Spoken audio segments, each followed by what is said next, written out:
తులారాశి చిత్త 3-4 పాదములు, స్వాతి 4 పాదములు, విశాఖ 1-2-3 పాదములు ఈ రాశిలోకి వస్తాయి. వీరికి ఆదాయం 5, వ్యయం 14, రాజపూజ్యం 6, అవమానం 3. ఈ రాశి స్త్రీ పురుషులిద్దరికీ ఈ సంవత్సరం యోగదాయకముగా ఉంటుంది. స్థిరాస్తులు కొంటారు, ఆరోగ్యం బాగుంటుంది. గత సంవత్సరం కన్నా అన్ని విధాలుగా లాభదాయకముగా ఉంటుంది. ఏ పనిలో అయినా ఆత్మవిశ్వాసంతో ముందుకు పోగలరు. రావలసిన డబ్బులు తిరిగి వస్తాయి. గృహ నిర్మాణములు చేపడతారు. గృహములో వివాహాది శుభకార్యములు చేస్తారు. ఆదాయం బాగుంటుంది. పేరు ప్రతిష్టలు సంపాదిస్తారు. బంధు మిత్రుల సహాయ సహకారాలు వీరికి లభిస్తాయి. భార్యా పిల్లలతో ఆనందముగా జీవిస్తారు. వీరి యొక్క నిజాయితీ వీరిని ఎప్పుడూ కాపాడుతుంది. పుణ్యక్షేత్రాలకు వెళతారు. ఉద్యోగస్తులకు అన్ని విధాలా యోగదాయకముగా ఉంటుంది. ప్రమోషన్లు వస్తాయి. అధికారుల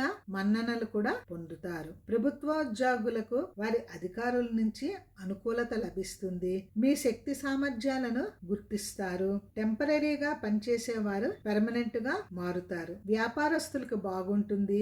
ఆశించిన మేర లాభాలు ఉంటాయి. నూతన వ్యాపారాన్ని ప్రారంభిస్తారు. విద్యార్థులకు ఈ సంవత్సరము బాగా కలిసి వచ్చే కాలం. పోటీ పరీక్షలందు మంచి ర్యాంక్ సంపాదించి అనుకున్న కాలేజీలో సీట్ సంపాదిస్తారు. క్రీడాకారులకు బాగుంటుంది. స్త్రీలకు మంచి అనుకూలమైన సమయము. మీ మాటకు ఎదురుండదు. ఇంట్లో వారందరూ మీరు చెప్పినట్టు వింటారు. ఉద్యోగ ప్రయత్నాలు నెరవేరుతాయి. వ్యవసాయదారులకు అనుకూలమైన కాలము. పంట దిగుబడి బాగుంటుంది. రుణాలు తీరుస్తారు.